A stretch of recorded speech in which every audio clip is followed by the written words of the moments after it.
मशहूर कथाकार अमरकांत की कहानी पलाश के फूल से चंद पंक्तियां सुनो। हाँ लड़की, राय साहब हास्यपूर्ण मुंह बनाकर इस तरह बोले जैसे बहुत साधारण बात हो, वह भी एक मामूली किसान की। फसल की कटाई के समय मैं अपने बिहार के इलाके में पहुंचा था। वहाँ मेरा बंगला एक छोटे मैदान में है, जिसके दक्षिण में खास गांव है और उत्तर में ग्वालों का टोला। वह लड़की इसी टोले की थी। उधर ही मेरा बगीचा पड़ता है। वहीं उस लड़की को देखा। वह दो और लड़कियों के साथ टिकोरे बीन रही थी।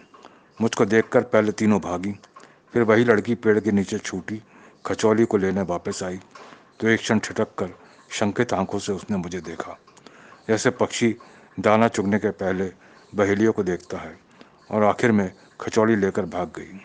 मैं तो दंग रह गया था। यह कैसी हैरत की बात थी कि इस गांव में ऐसी खूबसूरत लड़की बढ़कर तैयार होती है और मैं जानता तक नहीं। और जैसे वे अपने मन के भाव ठीक से व्यक्त न कर पा रहे हों, इस तरह होठों पर उंगली रखकर कुछ देर तक सोचते से रहे। क्या बताऊं, शाम को वकीलों के डेरों के सामने मुवक्किल लोग बाटी बनाने के लिए उपलों का जो अंगार तैयार करते हैं, उसको तो देखा है तुमने। उसी तरह वह दमक रही थी, कहीं खोट नहीं, भरी पूरी।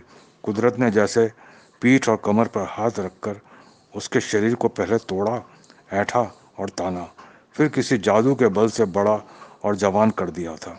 बड़ी बड़ी रसीली आंखें, छोटा मुंह, बड़ा भोलापन था उसमें। समझे भाई हरिनारायण, उस लड़की की सूरत ध्यान पर क्या चढ़ी कि खाना पीना सब कुछ हराम हो गया। राय साहब का कथन जारी था। इतनी उम्र हो गई थी, लेकिन किसी स्त्री के लिए ऐसी बेकरारी कभी महसूस नहीं हुई थी। उसके पाने के लिए मैं क्या नहीं कर सकता था।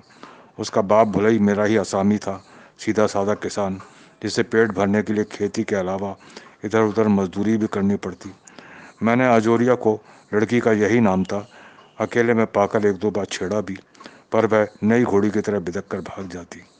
मुझ में अब इंतजार और बर्दाश्त की शक्ति नहीं रह गई थी। हार कर एक दिन मैंने 4 आदमियों को लगाकर रात के अंधेरे में भुलई को खूब अच्छी तरह पिटवा दिया। धन्यवाद मित्रों।